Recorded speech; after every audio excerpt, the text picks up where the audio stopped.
Assalamu alaikum students. I hope you are all doing well. We will discuss about the next topic of AHN, Adult Health Nursing, disorder number 2, oral cancer. Let's start. Now we will discuss about the objectives of unit number 1, oral cancer, disease number 2. To understand what is oral cancer tumor, सबसे पहले हमें understand करना है कि tumour है क्या, oral cancer है क्या, to identify causes of oral cancer, फिर उसके बाद हमें ओरल कैंसर के आइडेंटिफाई करना है कॉजेज क्या क्या हैं, to recognize the manifestation of the oral cancer, फिर उसके बाद जो इसके साइन सिम्टम्स मैनिफेस्टेशंस हमें वो देखनी है ओरल कैंसर की क्या हो सकती हैं, to describe pathophysiology of oral cancer, जो पैथोफिजियोलॉजी है ओरल कैंसर की वो देखनी है, to explain diagnostic medical and surgical management of oral cancer, फिर उसके बाद ओरल कैंसर की diagnostic management, surgical management and medical management हमें देखनी है ओरल कैंसर की। देन लास्ट में हमें क्या करना होता है, अप्लाई करना होता है नर्सिंग प्रोसेस हर डिजीज का। तो इसकी डिजीज का नाम क्या है, ओरल कैंसर। तो ओरल कैंसर का लास्ट में अप्लाई करना है नर्सिंग प्रोसेस। सो स्टार्ट करते हैं। सबसे पहले oral cancer, what is oral cancer. Oral cancer refers to any cancer that develops in the tissue of the mouth और थ्रोट। देखो कैंसर क्या है, कोई भी एक जगह का लंप गुठली नुमा चीज़ जो होती है हमारे माउथ के अंदर, जो कि माउथ में और थ्रोट में डेवलप्ड हो रही है, उसको हम क्या बोलते हैं, कैंसर। ठीक है। This type of cancer can affect various parts of the oral cavity.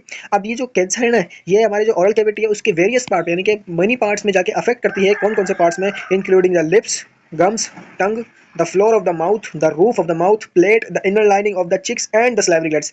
ठीक है। अब जो हमारे माउथ में जो जो चीज़ें आती हैं, जैसे कि हमारा माउथ है में टंग है, गम्स है, फ्लोर है, प्लेट है, इनर लाइनिंग, जितनी भी इनर लाइनिंग जहाँ पे भी होगा तो हम उसको ओरल कैंसर कहेंगे। ठीक है। फिर उसके बाद आता है हमारा कॉजेस, किस वजह से ये ट्यूमर हो रहा है और ओरल कैंसर डेवलप हो रहा है। सबसे पहले हमारा oral cancer is primary cause by the abnormal growth of cells. समझो कैंसर क्या है कि एबनॉर्मल ग्रोथ है सेल की। ठीक है।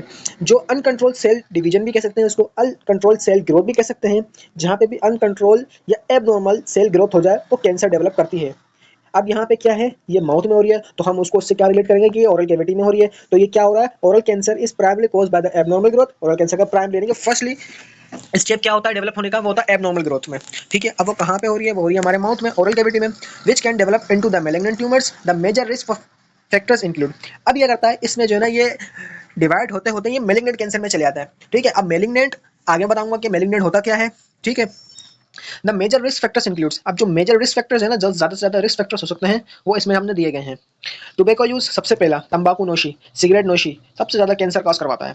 Smoking, cigarettes, pipes and the use of smokeless tobacco. अब देखो क्या होता है, हम सिगरेट पीते हैं, उसके जो ज़र्रात हैं वो हमारे माउथ में रह जाते हैं। ठीक है। उसका जो धुआं है हमारे लंग्स में रह जाता है, वो लंग्स कैंसर करवाता है या माउथ कैंसर करवाता है, दोनों तरह के कैंसर हो सकते हैं। स्मोकलेस टोबैको, अब आजकल क्या आ रहा है, फिल्टर नुमा नस्वार आ रही है या फिर ऐसे नशे आ चुके हैं जिसमें टोबैको नहीं है, लेकिन वो उसका भी कॉज क्या हो सकता है, वो यही कॉज है उसका कि वो आपको कैंसर कॉज करवाएगी। ठीक है। भले वो टोबैको हो उसके अंदर या टोबैको ना हो। एग्जाम्पल चुइंग टोबैको, बेटल, नट, गुटखा, ये सब चीजें क्या कॉज करवा रही हैं, टोबैको क्या कॉज करवा रहा है, ये oral cancer are the most significant risk factors. Tobacco is a direct irritant to the mucous membrane of the mouth and causes genetic mutations that can lead to cancer. अब देखो tobacco तंबाकू कितना बड़ा नुकसान कर रहा है, जो ये डायरेक्ट इरिटेंट कर रहा है हमारी म्यूकस लाइनिंग को, जो माउथ के अंदर जो कवरिंग होती है उसको क्या कर रहा है, डायरेक्ट ही अटैक कर रहा है। ठीक है। उसकी वजह से क्या हो रहा है, जो जेनेटिक है ना, हमारा जीन टू जीन प्रॉब्लम है वो चलती आ रही है। अब ये क्या करेगा, ये जो टोबैको है हमारे माउथ में जाएगा। ठीक है। उसके बाद जो ना माउथ की जो लाइनिंग है, इनर लाइनिंग, उसको अफेक्ट करके क्या करेगा, म्यूटेट कर देगा। यानी कि म्यूटेशन बोलते हैं हम चेंज होने को, किसी भी जीन के अंदर म्यूटेशन हो जाए तो जीन चेंज हो जाता है, और वो जीन चेंज क्यों होता है, उसमें कैंसर डेवलपमेंट हो जाती है। अब क्या कर रहा है, causes genetic mutation that can lead to cancer, ये डायरेक्ट कैंसर की तरफ लेके जाएगा आपको। नंबर 2 पे क्या आता है, अल्कोहल कंजप्शन। अब शराब नोशी वो क्या करती है, heavy and prolonged alcohol consumption particularly when combined with tobacco use. अब देखो जो लॉन्ग टर्म से तंबाकू या फिर अल्कोहल कंजप्शन यानी कि ज़्यादा से ज़्यादा अल्कोहल यूज़ कर रहे हैं, उनके साथ क्या करवाता है, ये रिस्क फैक्टर कर देता है ओरल कैंसर डेवलप होने के लिए। Significantly increase the risk of oral cancer. ठीक है। रिस्क हो सकता है ओरल कैंसर का। Alcohol can act as an irritant, may help other carcinogens in tobacco penetrates the tissue of the mouth। अब ये करेगा जो माउथ की टिश्यू है, माउथ की जो लाइनिंग है, उन सबको इरिटेट करेगा। ठीक है। उसको जब उस सबको जाकर डिस्टर्ब करेगा, फिर हमारे माउथ में ओरल कैंसर हो सकता है डेवलप्ड। अब नंबर 3 पे आता है human papilloma virus, HPV infection. Certain strains of HPV, particularly HPV 16, are linked to oropharyngeal and oral cancer। अब ये करता है एचपीवी पेपिलोमा वायरस जो है, पेपिलोमा इन्फेक्शन जो है, ये डायरेक्टली जो है हमारे ओरेंजो ओरोफेरिंजियल यानी कि जो ओरोफेरिंज के पीछे होता है ना, उसको जाके डायरेक्ट अटैक करता है, वो कैंसर की तरफ ले जाता है। HPV can lead to cellular changes that may progress to cancer over time. और ये क्या करता है, ये लॉन्ग टर्म के लिए कैंसर का पेशेंट उसको बना देता है।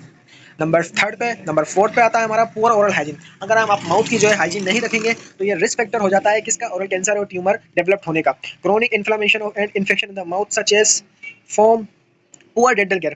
अगर क्रोनिक है, इन्फ्लेमेशन माउथ में है, स्टोमेटाइटिस डेवलप हुआ हुआ, स्टोमेटाइटिस की वजह से कार्सिनोमा या फिर ओरल कैंसर ट्यूमर डेवलप हो जाता है माउथ के अंदर, अगर हमने ओरल हाइजीन नहीं रखी या फिर डेंटल केयर नहीं ली, can increase the risk of developing oral cancer. ये इंक्रीज करता है रिस्क को डेवलप करने के लिए ओरल कैंसर को। Conditions like gum disease, periodontitis can promote cancer causing factors in oral tissue. अब ये करता है, ये सारे जो है ना कॉजेज बता गए हैं इसमें कि ये जो चीज़ें हैं ना, ये चीज़ें अवॉइड कर देते हैं, जिसकी वजह से माउथ में सबसे पहले लंप डेवलप होता है, लंप के बाद वो कैंसर बनता है, कैंसर के बाद वो मेलिग्नेंसी में चले जाता है, तो पेशेंट जो है ना माउथ का कैंसर का मरीज बन जाता है। तो इन सब चीज़ों से हमें बचना होता है। उसके बाद है यूवी लाइट एक्सपोजर। अल्ट्रावायलेंट रेज जो होती हैं उससे कोई बंदा एक्सपोज हो जाता है तो इसकी वजह से भी हो सकता है ये। Prolong exposure to ultraviolet UV light particularly in individuals who engage in outdoor activities increase the risk of lip cancer particularly on the lower lip। अब ये करता है जो ज्यादा से ज्यादा मजदूर लोग होते हैं, ठीक है, इनका क्या होता है, धूप से ज्यादा इनका एक्सपोज होता है, तो ये क्या करते हैं, इनमें जो है ना डेवलप हो सकता है कैंसर, लिप कैंसर हो सकता है या लोअर लिप कैंसर डेवलप होता है, चांसेस हो जाते हैं इसमें। Dietary factors, a diet low in fruits and vegetables and high in processed foods can contribute to oral cancer। अब ये करता है जिसकी डाइट अच्छी नहीं है, ये वेजिटेबल्स नहीं इस्तेमाल करता, फ्रूट कम लेता है, इसकी वजह से क्या हो सकता है, कैंसर कॉज हो सकता है। Deficiency in vitamin specially vitamin A and C, जो विटामिन की कमी होती है, vitamin A and vitamin C की कमी होने की वजह से कैंसर काज होने का चांसेस होता है, is also linked to higher risk, और ये हाई रिस्क पे जा सकता है पेशेंट। जेनेटिक फैक्टर्स, जो जीन टू जीन चलते आ रहा है, फैमिली हिस्ट्री, फैमिली की वजह से जो होती आ रही है प्रॉब्लम्स, उनमें भी ये प्रॉब्लम आती है। फैमिली हिस्ट्री और genetic mutations in genes related to tumour suppression such as P53। अब क्या है, जो फैमिली हिस्ट्री है उनके जीन्स में जो है ना म्यूटेशन हो चुकी है, यानी कि जीन्स उनका चेंज हो चुका है, उसमें कैंसर डेवलप हो चुका है, तो वो जीन टू जीन यानी कि parents to daughter, parents to son, ये डेवलप होता जाता है, ठीक है। Can predispose individuals to all cancer, फिर ये जो है ना further further further further include होता चला जाता है हमारे फैमिली से। क्रोनिक इरिटेशन, लॉन्ग टर्म से कोई इरिटेशन है, persistent irritation of the oral tissue such as from poorly fitting dentures, sharp teeth और fillings can increase the risk। देखो मुसलसल कोई भी माउथ में इरिटेशन है, ठीक है, ऑफ ओरल टिश्यू की वजह से, such as poorly fitting dentures, हम डेंचर्स यानी कि डेंटल के पास जाते हैं, हम अपने पास उससे डेंटल कैरीज लगवाते हैं, अगर वो प्रॉपर्ली फिट नहीं हुई है, ठीक है, शार्प टीथ है, किसी नुकीले टीथ की वजह से या फिर कोई फिलिंग सही से नहीं हुई, उसकी वजह से ओरल कैंसर होने के चांसेस बढ़ जाते हैं। अब आते हैं पैथोफिजियोलॉजी ऑफ ओरल कैंसर पे। पैथोफिजियोलॉजी का क्या है इसकी, an oral cancer most commonly develops from the squamous epithelial cells that line the mouth known as squamous cells carcinoma. अब देखो ओरल कैंसर क्या है, मोस्ट कॉमनली जो डेवलप्ड होता है ना वो स्क्वामस एपिथेलियल सेल्स में डेवलप्ड होता है, वो जो माउथ के अंदर होते हैं, known as squamous cells carcinoma, हम इसको स्क्वामस सेल्स कार्सिनोमा भी कहते हैं, SCC। Here's how the pathophysiology typical progresses, किस तरीके से पैथोफिजियोलॉजी के थ्रू ये डेवलप होता है, पढ़ते हैं। सबसे पहले initiation, the cancer begins when normal epithelial cells in the oral cavity undergo DNA damage due to carcinogenic factors like tobacco, alcohol और HPV infections। अब देखो क्या होता है, जो हमारा कैंसर है वो कैसे स्टार्ट होता है, सबसे पहले नॉर्मल एपिथेलियल सेल होता है, क्या होता है, नॉर्मल एपिथेलियल सेल होता है, ठीक है। अब क्या हुआ, उसकी DNA में चेंज हुआ, DNA में चेंज किसकी वजह से हुआ, क्योंकि ज्यादा हमने क्या कर लिया है, टोबैको इस्तेमाल कर ली है, ठीक है, अल्कोहल ज्यादा पी ली है, HPV इन्फेक्शन लग चुका है, तो ये क्या करेगा, ये रिस्क कर देगा, स्टार्टिंग फेज में ले आएगा ओरल कैंसर के। This damage may affect tumor suppressor genes like P53 and oncogenesis leading mutations that promote uncontrolled cell growth। अब क्या करेगा, जो हमारा ट्यूमर सुप्रेसर सेल्स होते हैं, जो ट्यूमर सुप्रेसर सेल्स होते हैं P53, जो ट्यूमर को कम करते हैं, ठीक है, ये आपको पैथोफिजियोलॉजी जो हमारा सब्जेक्ट है फर्दर, उसमें आप पूरा का पूरा एक चैप्टर है एबरेंट सेल ग्रोथ, उसमें आपको पूरा का पूरा समझाया जाएगा कि भाई ट्यूमर सुप्रेसर्स क्या होता है, ऑन्कोजीन्स क्या होता है, ठीक है। मैं आपको बता देता हूँ इसमें क्या है, ऑन्कोजीन्स बोलते हैं हम कैंसर सेल्स को, ठीक है। अभी क्या कर रही है, इसमें म्यूटेशन कर चुके हैं, अभी अनकंट्रोल हो चुके हैं, सेल कंट्रोल में नहीं है, ठीक है, अभी डेवलप होते जाएंगे कैंसर के थ्रू, कैंसर बन जाएगा ये, ठीक है। उसके बाद आता है promotion, the mutation in the epithelial cells cause abnormal cells proliferation, this cells no longer response to the body usual checks and balance. अब क्या हो रहा है, जो म्यूटेशन है और प्रोमोशन मिल रहा है, यानी कि कोई भी एक्सपोजर उसको मिल चुका है, वो कैंसर के सेल्स उसके अंदर आ चुके हैं, अब वो म्यूटेट करेंगे, अपनी टाइप चेंज कर देंगे, epithelial cells call abnormal proliferation, अब वो एक टाइप से लेकर दूसरे टाइप में चेंज हो जाएंगे, ठीक है, एबनॉर्मल प्रोलिफरेशन यानी कि one side to another side वो चले जाएंगे। फिर क्या हुआ, if the mutations affect genes responsible for controlling the cell cycle. अब क्या होगा, ये जो है ना म्यूटेड जीन्स जो होंगे वो रिस्पॉन्सिबल कर देंगे, जो कंट्रोल है ना सेल साइकिल, वो भी डिस्टर्ब हो जाएगी सारी की सारी। The cells can begin to grow uncontrollably forming a mass. अब क्या करेगा, ये जो सेल्स है ना, जो नए सेल्स डेवलप हुए, एबनॉर्मल सेल्स डेवलप हुए, ये क्या करेंगे, फॉर्मिंग अ मास, यानी कि मास बनाते लग जाएंगे, यानी कि एक गुठली बनाना शुरू कर देंगे, वजन नुमा चीज बनाना शुरू कर देंगे हमारे माउथ के अंदर। Progression: as a tumor grows, it may invade surrounding tissue and alcohol vessels, allowing cancer cells to spread metastasis. अब जो ट्यूमर सेल्स है वो क्या करेंगे, अलाउ करेंगे ब्लड वेजल्स में वो आ जाएंगे, ठीक है, वो क्या करेंगे, फैल जाएंगे। अब स्प्रेड स्प्रेड होने को बोलते हैं मीडियासिस, यानी कि स्प्रेड होने का वन ऑर्गन से अनदर ऑर्गन में वो डेवलप हो जाएंगे, उसको बोलते हैं मीडियासिस, स्प्रेड उसको बोलते हैं। To nearby lymph nodes to distant organs. अब लिम्फ नोड क्या है, लिम्फ नोड क्या होंगे, वो जो है वन ऑर्गन से दूसरे ऑर्गन तक वो डिस्टेंट हो जाएंगे, यानी कि फूल जाएंगे, बढ़ जाएंगे, ठीक है। In oral cancer this often involves the lymph nodes in the नेक। अब जो लिम्फ नोड्स होते हैं ना हमारे नेक में पाए जाते हैं, वो क्या करेंगे, वो और दूसरे ऑर्गन में चले जाएंगे, उसमें भी इन्फ्लामेशन हो जाएगी, ठीक है। Angiogenesis: the tumor starts to stimulate the growth of new blood vessels. Angiogenesis when provide the tumor with nutrients it need to continue growing and spreading. अब क्या करेगा एंजियोजेनेसिस, क्या करेगा, स्टिमुलेट कर देगा ग्रोथ को, जो न्यू सेल्स है ना ब्लड वेसल्स में ये आएंगे और वो कॉज कर देंगे, क्या कहते हैं, जो न्यूट्रिएंट्स है ना हमारे जो सेल्स के न्यूट्रिएंट्स है वो भी सारे खाने लग जाएंगे ये सेल्स, जो न्यू सेल्स एबनॉर्मल सेल्स हुए हैं ये, और फिर वो कंटिन्यू ग्रो होकर स्प्रेड होने लग जाएंगे, यानी फैलने लग जाएंगे हमारी होल बॉडी में। Metastasis: once the tumor has grown larger enough, cancer cells may enter the bloodstream or lymphatic system. अब क्या होगा, मेटासिस होगा, इसका मतलब क्या है कि जो लार्ज सेल्स है ना, ये जो है ना हमारे ब्लड स्ट्रीम यानी कि ब्लड में दाखिल होकर लिम्फेटिक सिस्टम के थ्रू हमारी पूरी की पूरी बॉडी में दाखिल हो जाएगा। Common sites of metastasis include the lungs, liver and bones. अब कॉमन साइट कौन कौन सी है मेटासिस यानी कि स्प्रेड होने की, वो हमारे लंग्स में होती है, लिवर में होती है और बोन्स में ये ज़्यादा से ज़्यादा कार्सिनोमा, कैंसर, ट्यूमर ग्रो होने लग जाता है। उसके बाद है manifestation of oral cancer. The symptoms of oral cancer can very depending on the location and stage of the tumour. अब क्या सिम्टम उसके बताए गए हैं, डिपेंडिंग ऑन लोकेशन, किस जगह पे है, ठीक है, और स्टेज क्या है कैंसर का। ओरल रीजन: अगर माउथ में है, कोई लंप बना हुआ होगा वहाँ पे। अ परसिस्टेंट नॉन हीलिंग सोर और ulcer in the mouth is often one of the first sign of oral cancer. अब परसिस्टेंट के मुसलसल कोई भी हीलिंग नहीं हो रही, माउथ में कोई जख्म बना हुआ है, ठीक है, वो हील नहीं हो रहा है, ठीक है, उसके अंदर सोर बना हुआ है, अल्सर बना हुआ है, वो क्या काइन है, फर्स्ट साइन है किसका, ओरल कैंसर होने का। This sores may be painful but it some cases they may not cause pain initially. अब क्या होगा, कुछ ऐसे केसेस होते हैं जिसमें ये पेन करवाता है माउथ के अंदर, और कुछ केसेस ऐसे होते हैं जिसमें पेन नहीं होता लेकिन इनिशियल होता है, वो स्टार्टिंग फेज होता है। फिर क्या होगा, रेड और व्हाइट पैचेस पड़ने लग जाएंगे। ल्यूकोपेलिया और एरिथ्रोपेलिया, ल्यूकोपेलिया व्हाइट पैचेस और erythroplakia red patches. This are abnormal tissue changes that may indicate precancerous conditions. अब ये क्या करेंगे, जो एबनॉर्मल टिश्यू है ना ये चेंज होने लग जाएंगे, ठीक है, और ये इंडिकेट यानी कि हमारे पास इशारा हो जाएगा, इंडिकेशन होने लग जाएगी कि भाई अब ये प्री कैंसरियस यानी कि कैंसर होने से पहले वाले सेल्स डेवलप होने लग गए हैं। ल्यूकोपेलिया अपीयर्स एज व्हाइट पैचेस। जो ल्यूकोपेलिया क्या है, ये व्हाइट पैचेस की तरह अपीयर होगा माउथ में। अगर व्हाइट पैचेस नजर आ रहे हैं तो इसका मतलब है कि ल्यूकोपेलिया है, while erythroplakia present as red patches. अगर रेड पैचेस नजर आ रहे हैं तो वो क्या कहलाएंगे, वो एरिथ्रोपेलिया नजर कहलाएंगे। Both can cause precancerous to oral cancer. अब ये दोनों क्या करेंगे, ये प्री कैंसरस है यानी कि कैंसर होने से पहले के सेल्स हैं ये, ठीक है, ओरल कैंसर में। पेन और डिस्कम्फर्ट: पेन वाइल चूइंग, स्वॉल्विंग और स्पीकिंग इन कॉमन। अब क्या होगा, पेन होगा, तकलीफ होगी, दर्द होगा, डिस्कम्फर्ट होगा, कब, जब हम कुछ खाएंगे, चूइंग करेंगे, निगलेंगे, बात करेंगे, उस टाइम पे।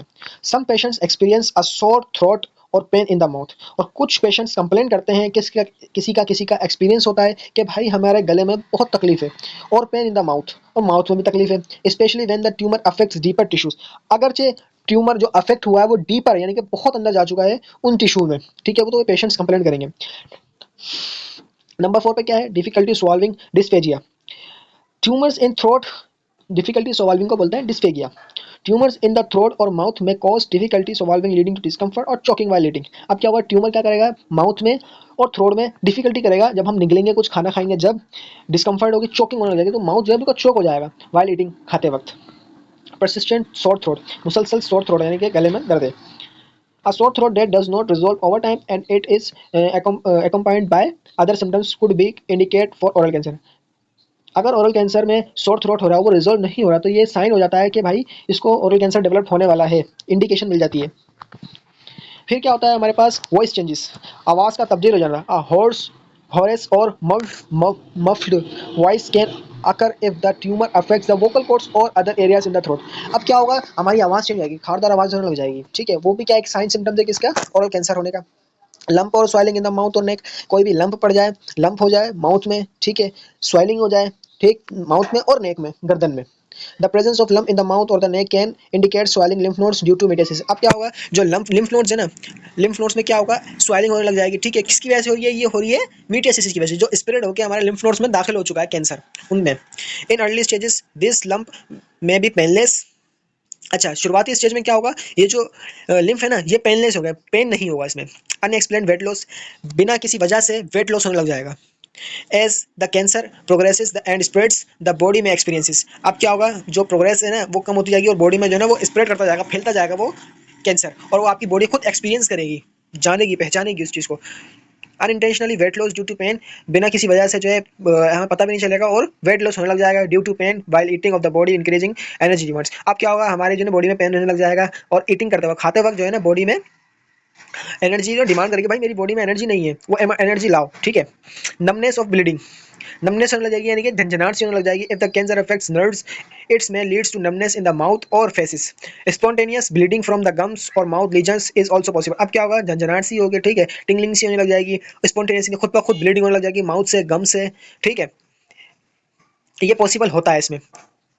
बैड ब्रेथ, यानी कि गंदी बदबू आना, इसको हम हैलिटोसिस बोलते हैं। persistent foul smelling breath that does not improve with oral hygiene could be due to oral cancer। अब ये होगा persistent, मुसलसल क्या एक अजीब सी स्मेल रहेगी माउथ में, ठीक है, किसकी वजह से, आपने इम्प्रॉपर हाइजीन करी है, मुंह से बदबू आने लग जाएगी, आपने हाइजीन अच्छी तरीके से नहीं करी है, और ये काज करवा देगा आपका ओरल कैंसर।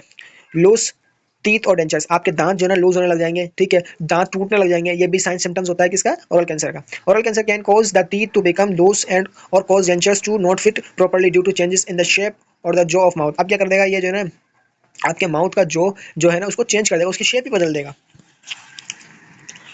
अब क्या है हमारा diagnostic management of oral cancer tumour. The diagnosis of oral cancer typically involves a combination of clinical evaluation, imaging, biopsy and laboratory test. Key steps in the diagnostic process includes. अब जिसमें जो जो process होते हैं वो बताए गए हैं कि हम बायोप्सी कर सकते हैं, लेबोरेटरी टेस्ट वगैरह कर सकते हैं, ठीक है, इमेजिंग, बायोप्सी कर सकते हैं, जो भी कंडीशंस होती हैं कैंसर की हम वो डायग्नोस्टिक कर सकते हैं, यानी कि उस बीमारी को जांच पड़ताल करने के लिए प्रोसीजर करते हैं। Clinical examination, history and physical examination, सबसे पहले पेशेंट से हिस्ट्री लेंगे, उसके फिजिकल एग्जामिनेशन करेंगे।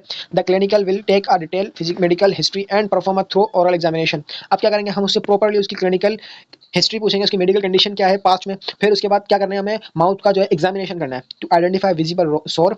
देखते हैं कि भाई कितना सोर है, माउथ में एक सोर भी है, लंप गुठलियां हैं, और आइदर एब्नॉर्मलिटीज और दूसरी एब्नॉर्मलिटीज तो नहीं है। In the mouth, gums together and throat, और कहाँ पे, माउथ में, गम्स में और थ्रोट में। The neck is also palpated for enlarge lymph nodes which may indicates metastasis. अब क्या होगा, हम जो है ना जो नेक की जो लिम्फ नोड्स है उनको पल्पेट करके चेक करेंगे कि भाई उसमें कोई भी मेटास्टेसिस तो नहीं है। अगर वहाँ तक इन्वॉल्वमेंट है तो इसका मतलब ये मेटास्टेसिस हो चुका है, स्प्रेड हो चुका है cancer. Visual inspection, this includes examining the oral cavity for ulcers, patches, red or white, and swelling as well as looking for asymmetry or abnormal tissue growth। Visual inspection में क्या देखेंगे भाई, एग्जाम करेंगे mouth के, ulcer check करेंगे, patches देखेंगे, red और white patches, कोई तरह की स्वेलिंग तो नहीं है, ठीक है, उसका सिमेट्री तो पूरी है, शेप तो चेंज नहीं हुई है, अगर कोई एबनॉर्मली है तो उससे पता चल जाएगा विजुअल एग्जामिनेशन से। पल्पेशन, पल्पेट करके चेक करेंगे। द हेल्थ केयर प्रोवाइडर में पल्पेट द लिम्फ नोड, जो हेल्थ केयर प्रोवाइडर होगा, नर्स होगा, कोई भी होगा, तो वो चेक करेगा कि लिम्फ नोड्स की इन्वॉल्वमेंट है या नहीं है। In the next to check for any swollen और टेंडर लिम्फ नोड्स। अब चेक करा जाएगा कि इन लिम्फ नोड्स में कोई स्वालिन तो नहीं है, यानी कि सुजावट तो नहीं है, सूजन तो नहीं है, कोई टेंडरनेस, सख्ती तो नहीं है लिम्फ नोड्स में, विच code indicates the spread of cancer. ये क्या इंडिकेट कर देगा कि कैंसर स्प्रेड हो चुका है। उसके बाद आता है नंबर के medical management of oral cancer. उसके बाद हमारे अगला ऑब्जेक्टिव है medical management of oral cancer. Medical treatment usually includes radiotherapy, chemotherapy और triggered therapy, targeted therapy, either alone और कंबाइंड विद सर्जरी। अब क्या होता है, मेडिकल ट्रीटमेंट जो इंक्लूड्स की जाती है उसमें क्या होता है, कैंसर के लिए रेडियोथेरेपी देते हैं, कीमोथेरेपी देते हैं और टारगेटेड थेरेपी देते हैं। नंबर 1 पे आती है रेडियोथेरेपी, रेडिएशन थेरेपी देते हैं। Use high energy rays to kill cancer cells. अब क्या होगा, हम कोई ऐसी रेजेस उसको देते हैं जिससे जो कैंसर सेल्स है ना वो किल हो जाए, मर जाए पूरे। Common in early stages oral cancer और use often after surgery to destroy remaining cancer cells. अब क्या होता है, अर्ली स्टेजेस, शुरुआती दौर होता है कैंसर का, उसमें करते हैं, या फिर किसी सर्जरी होने के बाद जो माउथ की सर्जरी हो जाती है, कैंसर रिमूव कर देते हैं, उसके बाद जो उसके कुछ सेल्स जो बचते हैं ना उनको किल करने के लिए हम रेडियोथेरेपी करते हैं। Can also be use as palliative care to relieve symptoms in advance stages. अब क्या होता है, कुछ ऐसे स्टेजेस होता है जिसमें पेशेंट बिल्कुल डाइंग की तरफ जाता है, तो हम उसके अंदर उसको पेलिएटिव केयर देते हैं, यानी कि ऐसे पेशेंट जिसका अब बचने का चांस नहीं है, वो अब मरना ही मरना उसका तय है, तो हम उसके पेलिएटिव केयर कहते हैं, और उसको फिर वो केयर देते हैं जो सिम्टम्स के बेस पे उसको दी जाए। और ये कब होता है, ये एडवांस स्टेजेस में होता है। साइड इफेक्ट्स क्या क्या है, ड्राई माउथ है, माउथ सोर है, टेस्ट चेंजेस है, स्किन इरिटेशन है। साइड इफेक्ट समझ चुके हैं आप कि माउथ जो है ना ड्राई खुश्क रहेगा, माउथ माउथ में कोई सोर होगा, ठीक है, टेस्ट उसको जबान का जायका चेंज हो जाएगा, स्किन में इरिटेशन रहेगी, बेचैनी सी रहने लग जाएगी। नंबर 2 पे आता है chemotherapy. Chemotherapy uses anti cancer drug. Example है सिप्लाटिन 5-FU डिटॉक्सिल टू किल और slow the growth of cancer cells. अब ये कुछ ड्रग है जो क्या करती है कि कैंसर सेल को किल कर देती है या फिर उसकी ग्रोथ को स्टॉप कर देती है। ऑफन यूज फॉर एडवांस और इन variable tumours.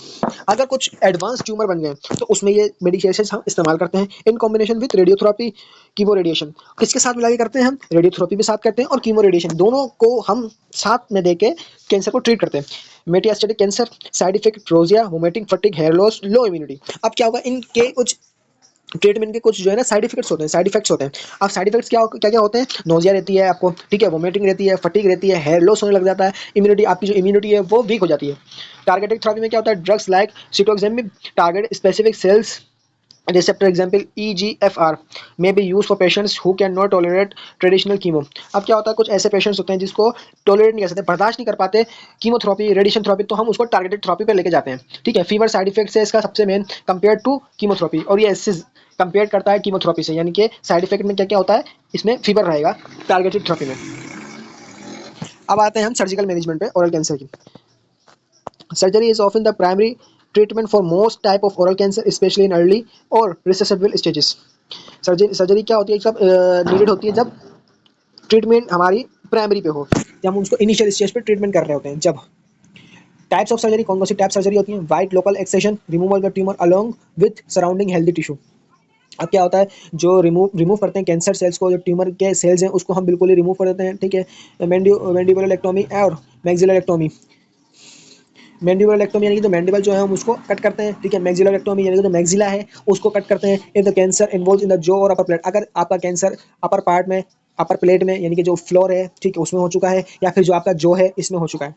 ग्लेस्टोमी partial to total removal of the tongue if the cancer is on the tongue, अगर आपके कैंसर टंग में जा चुका है तो हम ग्लेसोटेक्टोमी करेंगे, ठीक।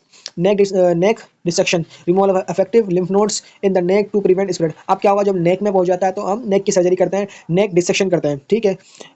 Reconstructive surgery, graft of flaps may be use to restore appearance to functions the major tissue removal. अब क्या होता है, हम ग्राफ्ट लगाते हैं, फ्लैप लगा, जब क्या होता है, जब हम ऐसी सर्जरीज करते हैं ना तो वहाँ पे क्या होता है, ओपन सोर रहता है। अब क्या करते हैं, जो हेल्दी टिश्यूज होते हैं ना, हम उसको वहाँ से कट करके, और जो बीमार टिश्यू है या फिर जो खराब टिश्यू है हम उस पर जाके फ्लैप कर देते हैं, उसको जाके जोड़ देते हैं, ताकि वो आहिस्ता आहिस्ता हील होता जाए और उसके साथ जुड़ जाए। पोस्ट सर्जिकल केयर, बाद में सर्जिकल केयर क्या होती है? फोकस ऑन पेन मैनेजमेंट, सबसे पहले पेन मैनेजमेंट में फोकस रखना है, वुंड केयर देनी है, स्पीच थेरेपी देनी है, उनको समझाना है कि भाई ऐसी बात नहीं है, हील हो जाएगी। एंड न्यूट्रिशन सपोर्ट, जो न्यूट्रिशन उनको देनी है लाजमी। सम पेशेंट्स में रिक्वायर ट्रेकोस्टोमी और फीडिंग ट्यूब्स टेम्पोरली, कुछ पेशेंट्स में से क्या होता है जिसको हमें ट्यूब फीडिंग देनी होती है, टेम्पररी होती है ये। अब आते हैं हम अपने नर्सिंग प्रोसेस में। सबसे पहले क्या करना है, हमें असेसमेंट लेना है, ठीक है। असेसमेंट में क्या होगा, ऑब्जर्व फॉर लीजन्स और ulcer in the mouth that don't heal. हमें देखना है कि भाई ऑब्जर्व करना है, कोई भी लीजन है या फिर अल्सर है माउथ में जो हील नहीं हुआ है। असिस फॉर पेन, पेन के लिए असिस करना है। डिफिकल्टी इन सॉल्विंग डिस्पेजिया और स्पीकिंग, उसको बोलने में तकलीफ हो रही है, कंप्लेन कर रहा है पेशेंट हमसे, ठीक है, स्पीकिंग बोलने में तकलीफ है, निकलने में तकलीफ है। चेक फॉर स्वेलिंग, ब्लीडिंग और लॉस टीथ। अब देखना है कि भाई कोई स्वेलिंग तो नहीं है, ब्लीड तो नहीं हो रहा, ठीक है, दांत टूट तो नहीं रहे, दांतों का लूज तो नहीं हो रहे, ठीक है। Ask about weight loss, loss of appetite और वॉइस चेंज। अब उससे हम पूछेंगे कि भाई आपका वेट लॉस तो नहीं हुआ है, आपको भूख किसी लगती है, आपकी भूख में कमी तो नहीं आई है पहले से, आपकी वॉइस तो चेंज नहीं हुई है। Inspect oral hygiene and sign of infection और बैड ब्रेथ। अब क्या करेंगे, हम इंस्पेक्ट करेंगे, उसको देखेंगे कि भाई ओरल हाइजीन अच्छी तरीके से है नहीं है, कोई साइन तो नहीं है इन्फेक्शन होने का, या फिर कोई बैड ब्रेथ यानी कि अजीब सी फाउल स्मेल तो नहीं है इनके माउथ से। रिव्यू हिस्ट्री ऑफ टोबैको, उनसे पूछेंगे भाई आप कोई सिगरेट वगैरह तो नहीं इस्तेमाल करते, अल्कोहल पीते हैं या नहीं पीते ये बताएं। बेटल और नट यूज, कोई भी दूसरा नशा तो नहीं करते आप। Assess emotional status, anxiety and understanding for the diagnosis. अब उसको बताएंगे कि भाई इमोशनल स्टेटस देंगे, यानी कि इमोशनली उसको बताएंगे कि भाई अब आपकी जो है एंजाइटी दूर करनी है, अब अंडरस्टैंड करके डायग्नोस प्रोसेस आपका करना है हमें, आप इस चीज़ के लिए बेफिक्र रहें और आप टेंशन ना लें। तो ये इमोशनल स्टेटस होता है। उसके बाद आता है हमारा diagnose, nursing diagnose. Impaired oral mucous memory related to presence of tumour और रेडिएशन इफेक्ट्स। इम्पेयर्ड है हमारा ओरल म्यूकोसा, ठीक है, रिलेट कर रहा है किससे? ट्यूमर और रेडिएशन इफेक्ट से, ठीक है। इम्बैलेंस न्यूट्रिशन है, less than body requirements related to pain and difficulty swallowing. जो बॉडी रिक्वायरमेंट है उसका न्यूट्रिशन कम है क्योंकि पेन है वहाँ पे, सॉल्विंग में डिफिकल्टी हो रही है, ठीक है। Acute pain related to tumour और सर्जिकल इंटरवेंशन, ठीक। एक्यूट पेन यानी कि उस टाइम पे पेन स्टार्ट होता है रिलेटेड टू किसकी वजह से? सर्जिकल इंटरवेंशन, यानी कि सर्जिकल की वजह से, सर्जरी होने की वजह से वहाँ पे पेन है।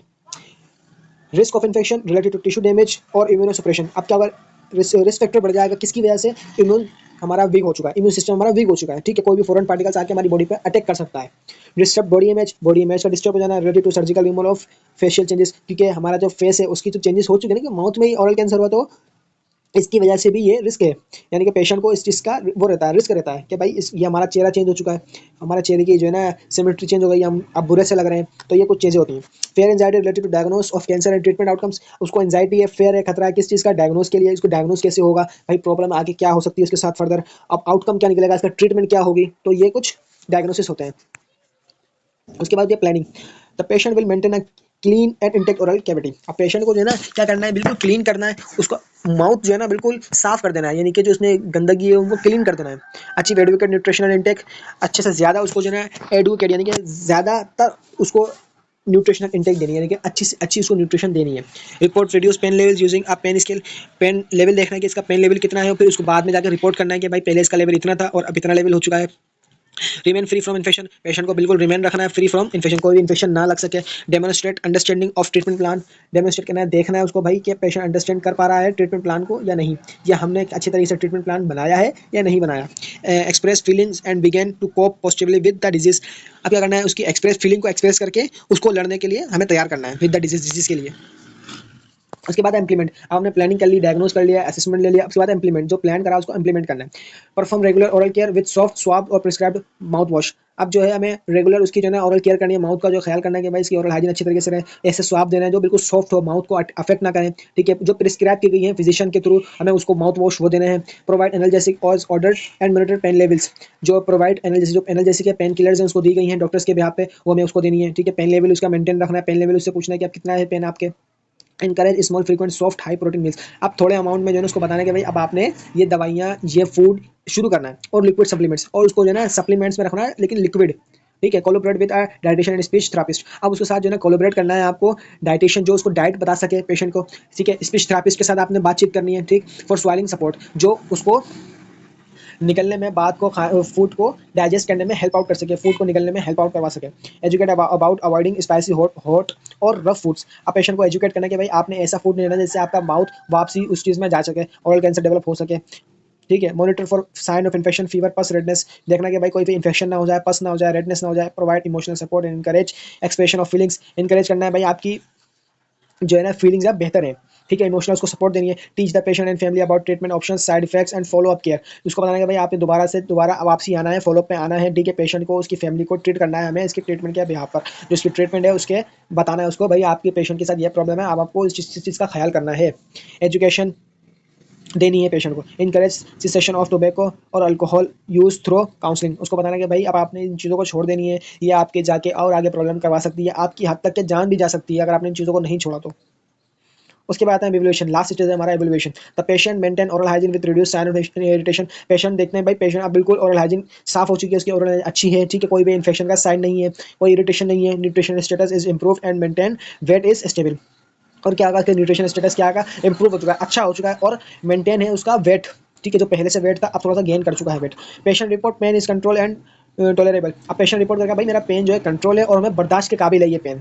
No sign of infection observe during care, आपने इन्फेक्शन का कोई साइन नहीं देखा ड्यूरिंग केयर, केयर प्रोवाइड करते वक्त। Patient shows emotional adaptation, participates in care decision and follow up the treatment plan, patients को जो है ना शो कराता है कि भाई इसने हमें इमोशनली अच्छे से अच्छा हमें ताबुन कराया, हमारे साथ हमारी जो डिसीजंस थे उसने फॉलो करे हैं, अच्छे तरीके से ट्रीटमेंट प्लान फॉलो करा है, ठीक।